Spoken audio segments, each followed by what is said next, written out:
This is the same exact gender that wanted us to wait until marriage to have sex. This is the same exact gender that says that they want a patient and tolerant man. Take some time before expecting or asking for certain things from these women.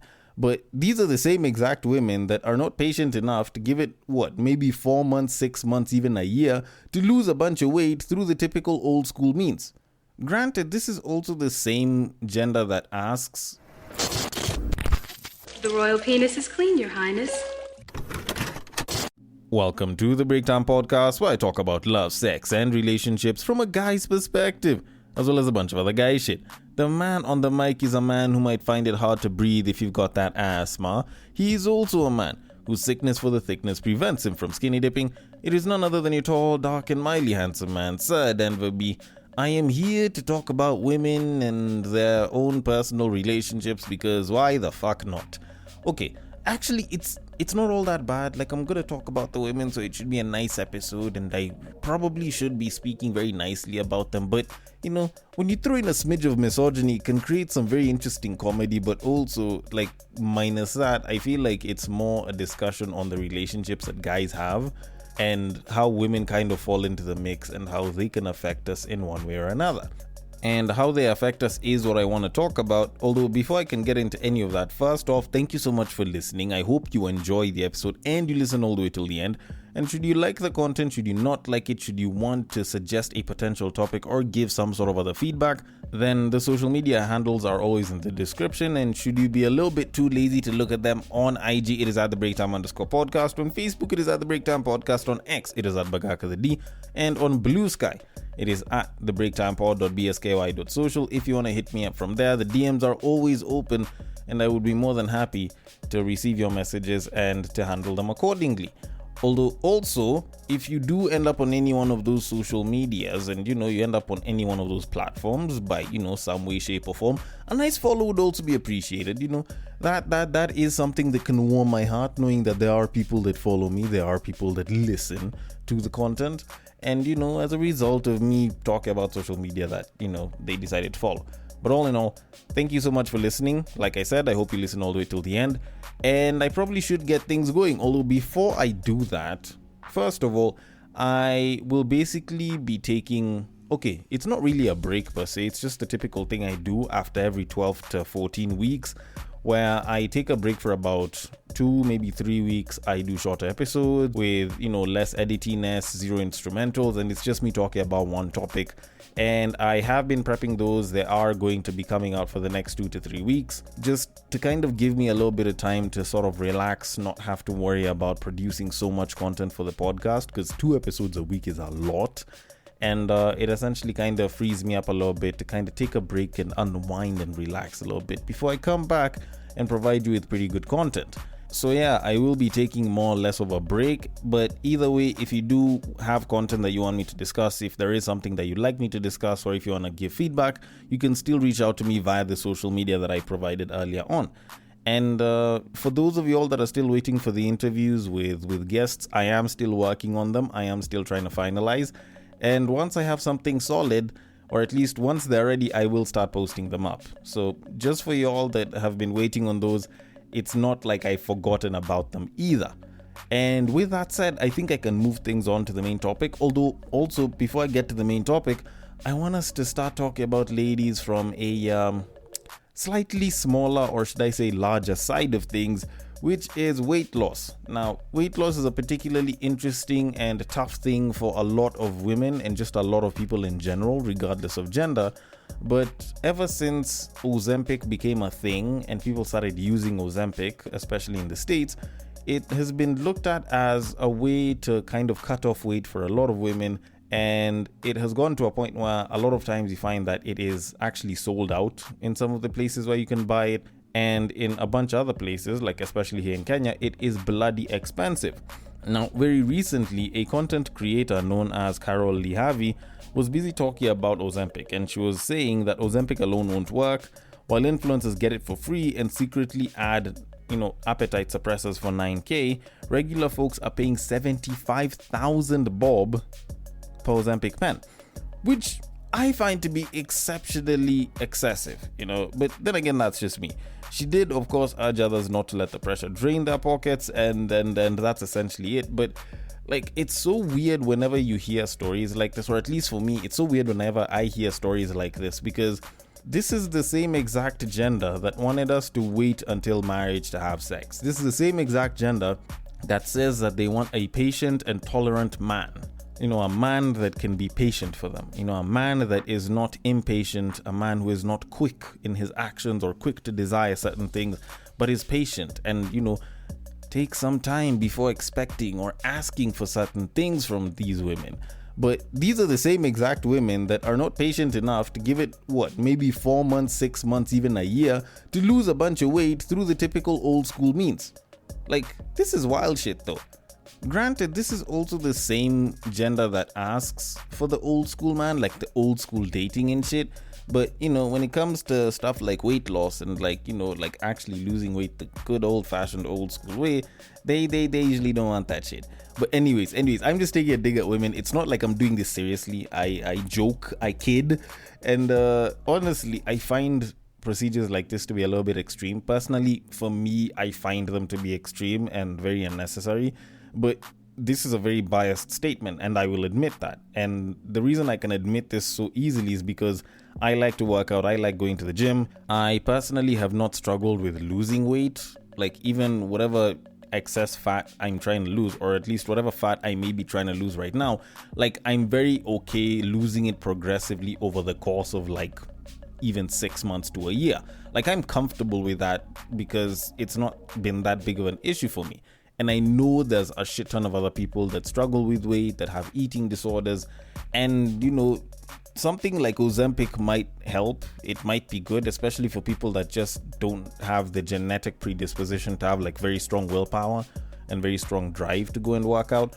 Of which, it's not like I'm taking a dig at them. Like, this is something that actually does affect some people. Some people just aren't able to like really like turn themselves off of a bunch of different cravings. So, things like Ozempic and even procedures that require them to go under the knife to kind of lose weight, like, I may not be a fan of them, but I can understand why some people might have that issue and may need to go for them.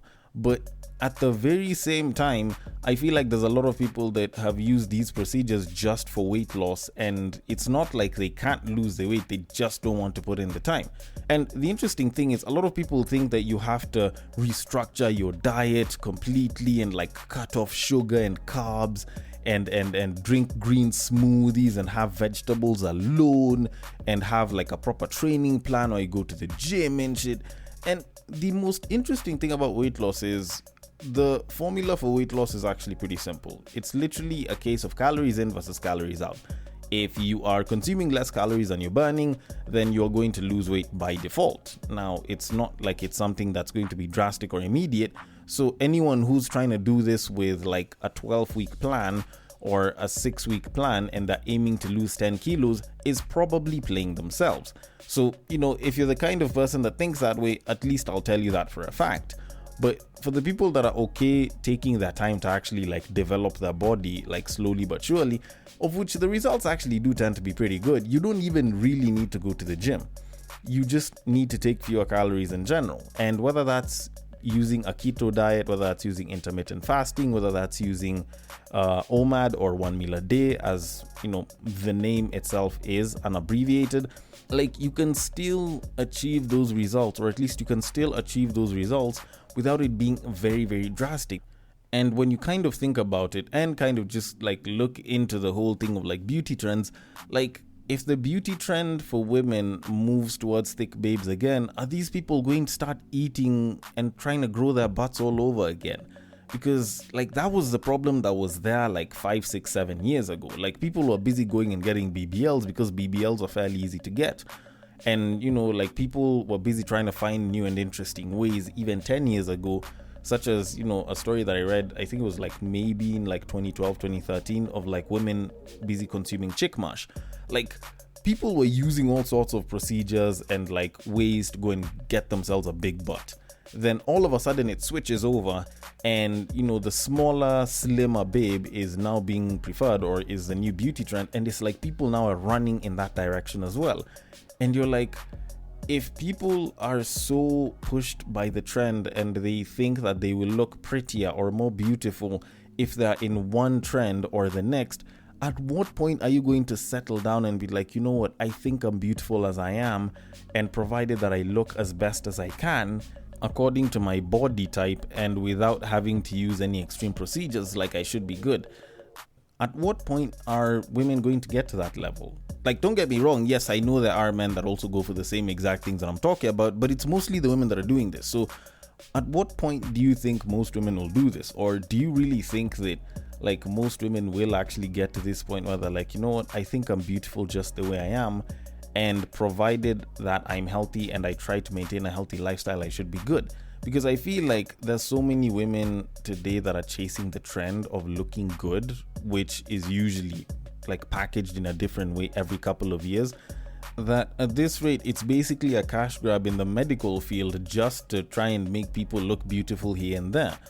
Although then again, considering that there are entire industries built on this, maybe whatever the hell I'm saying is going to be considered pretty moot and just, a guy talking out of his ass. So I am going to leave it at that and move it on to our main topic of this episode. Now, I'm gonna admit I am one person that doesn't go to the club very much, and I actually haven't been to the club in a bit of a while. So some of the things that people will say about going to the club, I find them to be a little bit foreign to me. Granted, there's also social media, and there are some things that, are very reminiscent of like social media, or are basically more or less the same exact things generally that you see at club but are done on social media, that I also don't entirely resonate with.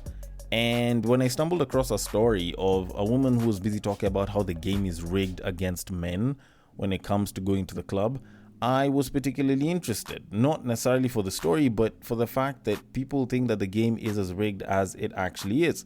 So, for the sake of curiosity, I decided to look into it, and I'm going to read you the story. So it says, and I quote, "At this point, I pity men, because how do you think you can impress a woman who has dated scammers and government officials while you're a 9-to-5? I was at a club yesterday for my solo wine date at the counter, and this group of guys were ordering those Martels and Moets with their skimpily dressed women or girls who looked barely 20. The counter guy told me the bill was at $210K and counting. I would see the envy/admiration in other women's eyes while they sipped their gilbies with their men. I am sure wishing they would join the quote-unquote big boys table. As a girl, I felt pity because the men who had their women there looked defeated/worried. One woman even moved tables and left the guy she had come with alone, and that guy just told her, 'I'll see you on Monday. Bye.' Maybe he was her man, maybe just a colleague catching up after work, but it made me think a lot on the money dynamics in this country.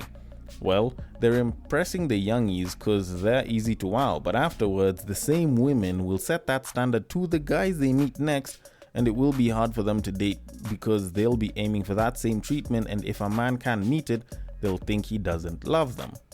End quote. Okay, I don't know. Maybe it's just me, but like, I read this entire thing and I thought about it, and like, I know it's been a while since I went to the club, but do people still do this? Like, are people really like pressed by such things? Like, I don't know. Maybe it's just me. And, granted, I do think that I'm in a different space and I interact with very different women that don't really like cave to shit like this. So it all seems a little bit foreign to me. It's not like completely foreign and alien, but it does seem a little bit more foreign to me, at least in this day and age. I feel like the last time I had to deal with something like that was like maybe like 2-3 years ago. But granted, over the past couple of years, I haven't been clubbing as much. Actually, when I think about it, it's been probably around maybe a year and a half, at the least, probably like 2 years since I was at the club. So for me, like, I find shit like this to be particularly pointless. And granted, like, it's not like it's that hard for me to not go to the club. I have a weird work schedule, which means that I am busy when other people are free and I'm free when other people are busy. But also, I don't do alcohol. I'm not really consuming booze, and I'm not a particularly extroverted person, so it doesn't really bother me all that much. So when I hear stories like this, when I read stuff like this, I just think about it and I'm like, how are you guys still doing this? If I was dealing with like people who I'm taking to the club, who I'm going to the club with like this, like I'd have probably been switching to like the smaller pubs that are closer to people's houses, which don't have a bunch of people that are busy trying to show off, or I would basically just be drinking from the house or some shit. Or, I just stick to events where people are basically just coming for like the DJ or for the artist and shit. Like, not continue with this, but apparently there's people that still do this, and they do this a lot, and it's like a normal thing for them.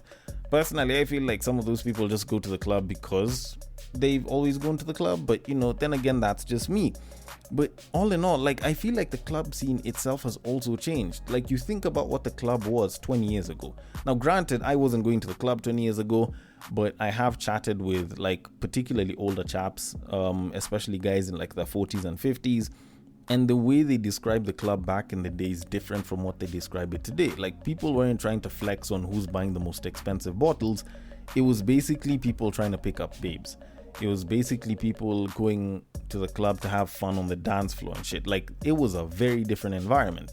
Yes, people are still trying to pick up other people out here in the clubs today, but there's very few guys that are doing that. And for the most part, it's like people who are in cliques trying to show other people in other cliques or each other that they can just buy expensive booze or some shit. And like, that just seems weird to me. But, granted, my opinion and my idea of what clubs are nowadays could also be wrong, because I am someone who hasn't been to the club in like 2 years. So, this just seems very, very foreign and very wild to me. Of course, it does seem particularly shallow, as most people would probably describe it, but just the thought of going to a place where people are basically going to be competing on a money level, trying to pick up babes or trying to show the babes that they already picked up that they have a bunch more money than the next person, like, it just seems very, very odd to me. Like, if I was encountering such a thing, I'd probably just be like, what, fuck it, let me stay home. I don't need to impress anyone. And granted, maybe that's just a me thing. Although, on the other hand, a bunch of me talk aside, and, the fact that I'm biased and I haven't been to the club all aside, like, I feel like most of this is a contentment issue. Like, for me, I probably, even though I was to go to the club multiple times, I don't think it would bother me all that much if a bunch of people a couple of tables away are spending a shit ton of cash on booze. Now, for some people, that's definitely something that they look at and they're like, oh, if I was like that guy, oh, or, they might look at the guy and be like, oh, if I had that guy's money, I'd also be pulling such babes, blah, blah. But personally, for me, I could care less. Like, if I'm going to the club, I'm going to the club for reasons that are mostly pertaining to me. And I'll probably go have fun, enjoy the music. Could I hit on one or two people? Maybe, even though I don't think I probably would. But it's mostly just because I'm very content with who I am as a person.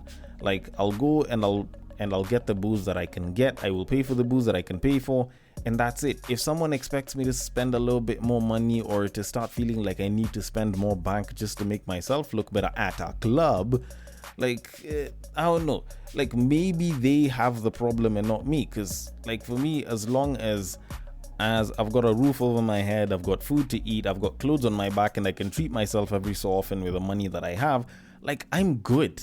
If you feel like you really, really want something that is that extravagant in the club, like, just go and end up with them.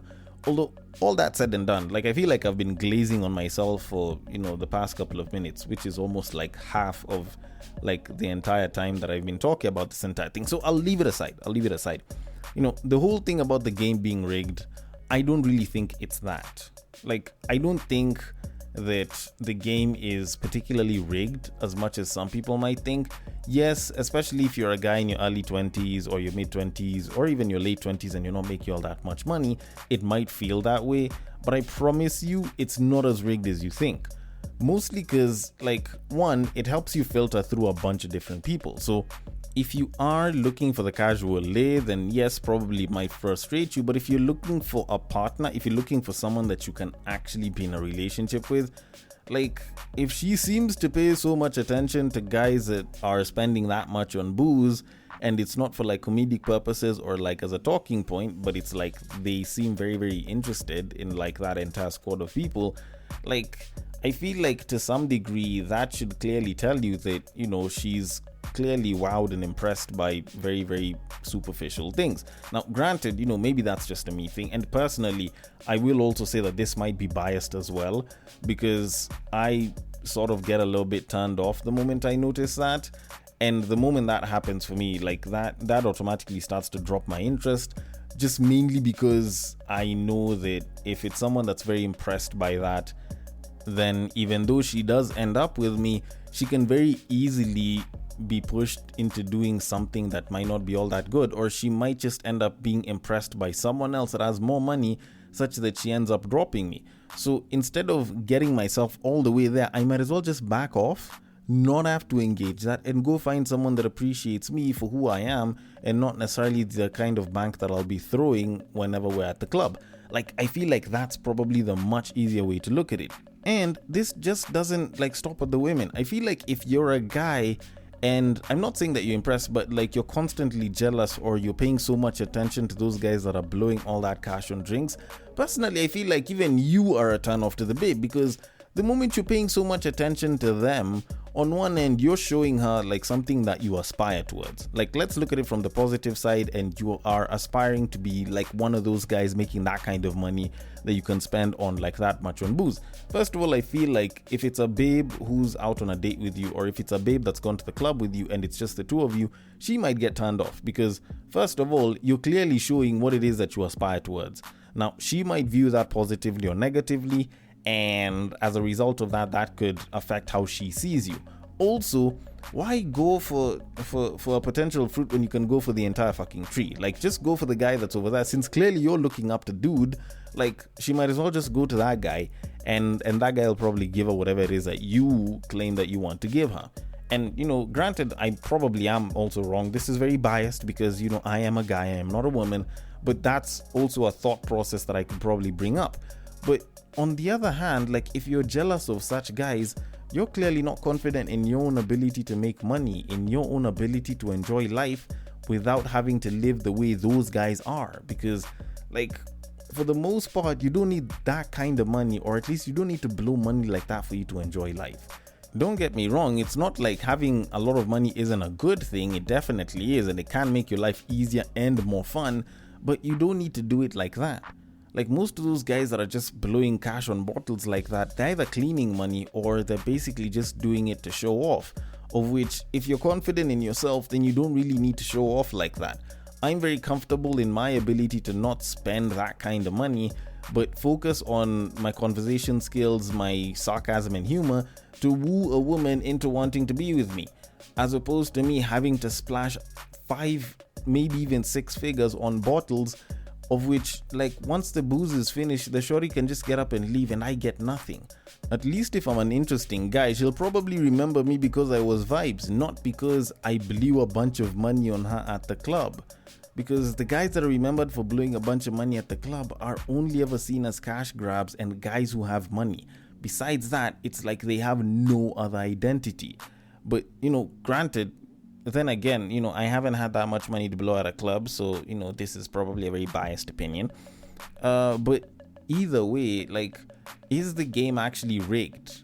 Minus, the whole turn off, or turn on that I was busy talking about. Is the game actually rigged? Personally, I don't think so.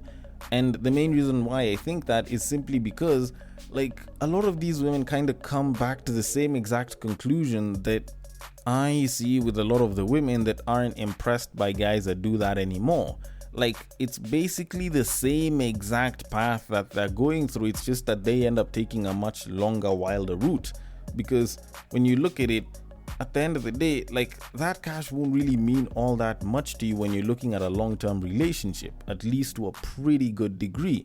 And I know that for a fact because, you look at a lot of the babes that were all about the fun in the early 20s, they go, they have a bunch of fun, they're fine babes, they can attract guys that can blow cash on them. And then over time, yes, maybe they get used to it. Maybe they want someone that has more money or someone that just has good money. And they do that for a while. But eventually at some point, it kind of stops being all that fun or all that great. And they sometimes get to this realization that if you want to have a long-term thing with someone, you can't just look at the money. Although granted, there are some people that continue having that outlook and they do end up bagging some dudes with money, of which if you do end up being one of those babes, like, hey, all the best to you, like maybe you all were meant for each other and I wish you all the fucking best. Could care less. But for the vast majority of women, like they get to a point where they're like, you know what, it's not even about the money like that. They just want to be with a guy that cares about them, that's got good character, of course, you know, has some disposable income or at least makes fairly good income such that they're stable. And, you know, from there, it's like, okay, how well can they treat me? How good of a partner can they be? And does that translate to them being like a good potential father or some shit? If you're interested in kids, that is.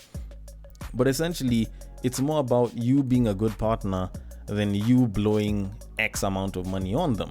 And the interesting part is they will basically go through that entire run where they're busy looking at guys who have money, and then eventually, once they realize that a lot of those guys that are at the club that will basically bag them aren't that great at being long-term partners, like they eventually switch up. Because those guys, right, fine, let's assume that one of these babes bags the dude, okay? You bag the dude, you all met at the club, this guy spends a bunch of money on bottles and everything, and you guys start dating. The guy wants to treat you all great. He will pay for a trip here and there. Maybe he might treat you super well in terms of like paying for stuff. But you think about it, this guy will still go to the club, all right?